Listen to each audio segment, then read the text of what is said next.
Good morning, Krusty Krab. Get ready to fly. 527 ready for departure.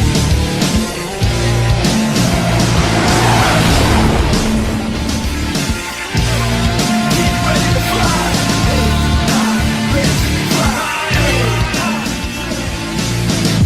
Good morning, afternoon, and evening, ladies and gentlemen. My name is Zachary Nolan. Welcome back. Thanks so much for tuning in. If this is your first time, please subscribe and leave a like. Last Jets game video did amazing. We got 7 new subs off that. Thanks so much. We are closing in on our goal of 1,700 subscribers. Every bit helps. Thank you so much for your support. So after such a great game in New York, what happened? A bad night in New Jersey, which some would argue is every night in New Jersey, but especially tonight is a bad night in New Jersey. Jets lose 4-1 to the New Jersey Devils in New Jersey in a game that was more interesting off the ice than on the ice. There was so much drama on Twitter about the Jets being very happy that Tyler Toffoli and Colin Miller are Jets, and Devils fans being like, why? Why are you talking about it? Why are you talking about it? And I didn't know that was a Jets thing. I thought that was just an every team thing. Anyway, that was kind of the story leading up to this game. That's the only story leading up to this game. This game had no story. And most of this game was boring. First period, no goals against. First off, goalies in net tonight. Jake Allen, he played spectacular. He didn't have a lot of volume, but he made the saves he had to make.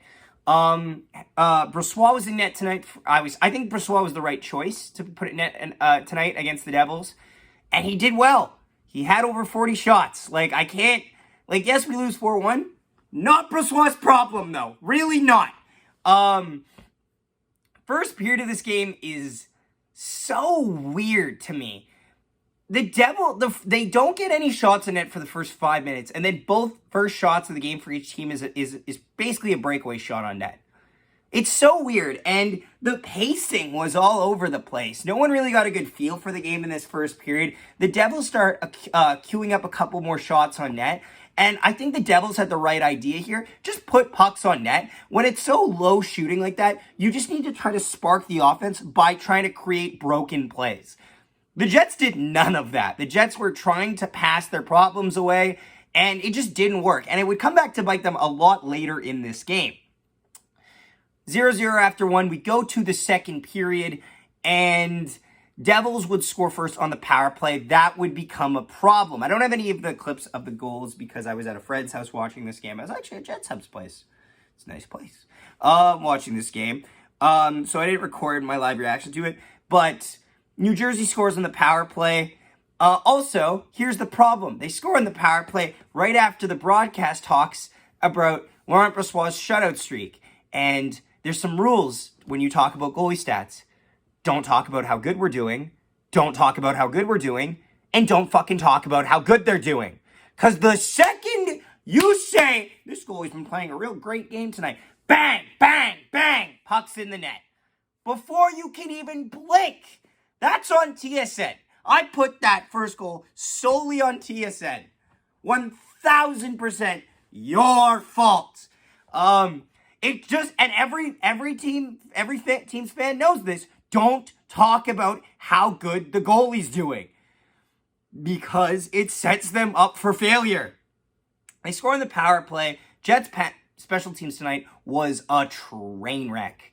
Their penalty kill went 1 for 4, giving up 3 power play goals to the New Jersey Devils. They give up 1 in the second here. Nothing Brossoit can do on this. He makes the first 2 stops. Jack Hughes gets the rebound. Nikolai Ehlers then absolutely violates Brendan Smith. He might have just sent his ass to the AHL. Absolutely dekes him out of his jockstrap. Puts a laser beam past Jake Allen to tie the game 1-1. We go into the third period. Before that, what time is it? Moose Watch!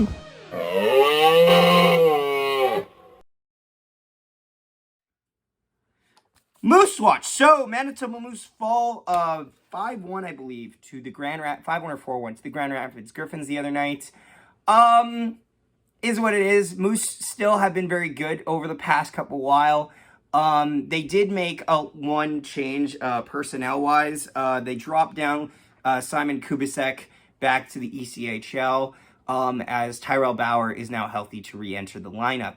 That's about it. Other than that, not much. Jeff Malott got the 1 goal in the game. Moose looked good at times. Their power play just wasn't clicking, and they couldn't score on 3 straight power plays. And we're not going to score on 3 straight power plays. Kind of playing with fire at that point. Here's the clips from that game. Shibrikov gives it to Lambert as the Moose work across the top of the zone. Lambert in for the shot, and they score!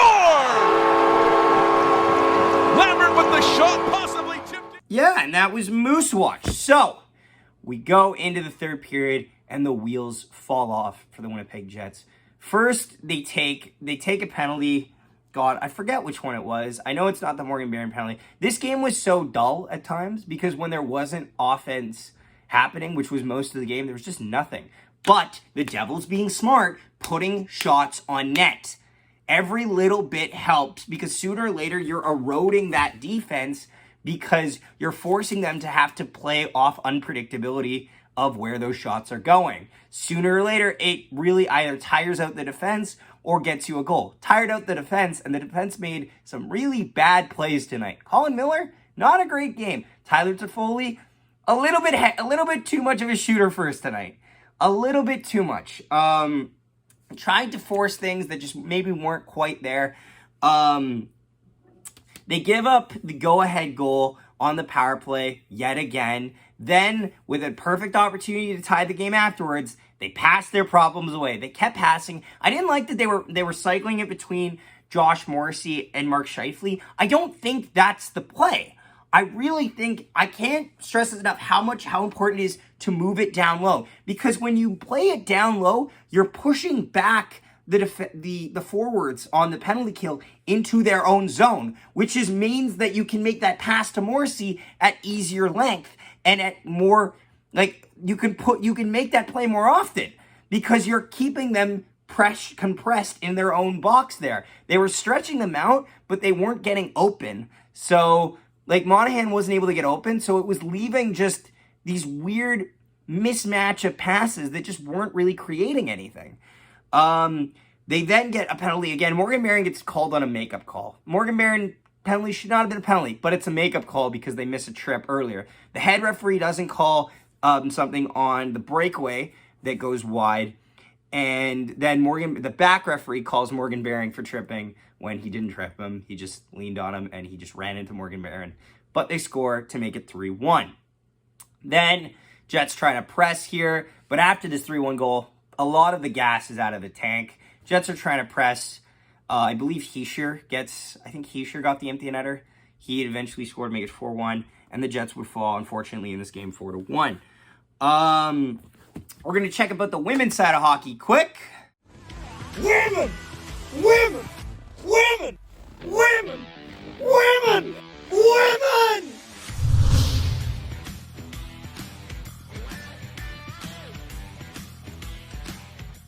So, couple news on the women's side of hockey. PWHL Toronto has secured their 11th straight win, putting them solely in first place as they defeat Boston 2-1.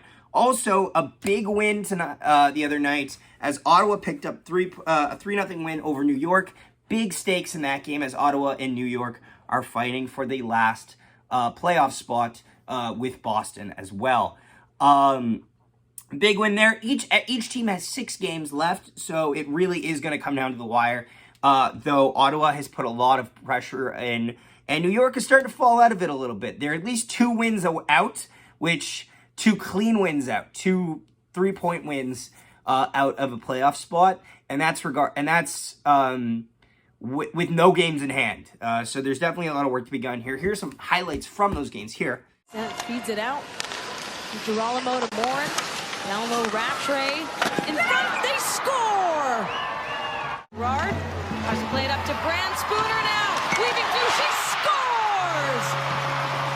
Bar down, Natalie Spooner. They decide not to here.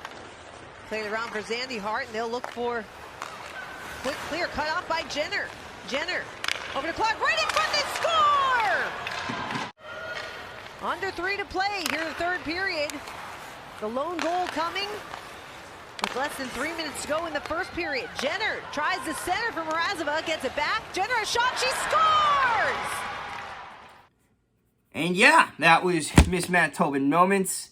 Manitoban's not getting on the score sheet in the last little while, although obviously Kristen Campbell and Corrine Schroeder have been playing excellent in net as well, despite that. What more to say about this game, honestly? It was just a bad night. It was just a bad night for the Winnipeg Jets. And these happen. I'm totally fine with that. And if they're going to happen every so often, I can live with that. If you look at our last stretch of 15 games, the Jets have not lost 2 straight in a long time, I don't think. It's been at least 17 games, I want to say. So as long as they bounce back I think, is it tomorrow or the next day? In Long Island, I'll be fine with that. Just bounce back against the Islanders, beat the Islanders, and beat the Capitals. That's all I'm saying. That being said, you have given a lot of hope to Colorado and Dallas, who now are tied in points in games played with Colorado. They got 1 game still on Dallas. Thankfully, they hold tiebreakers on both, so Colorado and Dallas have to outright beat them to get past them. That being said, being first in the division should be a priority, especially this year, as it looks like it's going to be a war zone to get there. Tough game tonight. Just bounce back. 3 stars of the game. First star of the night is going to go to Laurent Brossoit. He gave up 3 goals, all in the power play. Can't really fault the guy for that. Second star of the game going to go to Nikolai Ehlers. Great plays there. Honorable mention, David Gustafson made a great defensive play in the first period where this game could have easily gotten out of hand. And Dylan Samberg gets 3rd star, as I liked overall his defensive plays in the zone. That being said, there were not a lot of highlights in this game. Thanks so much for watching, and we will see you next time when your Winnipeg Jets take on the New York Islanders. Nikolai Ehlers chips it through, gets around, and he shoots and scores! What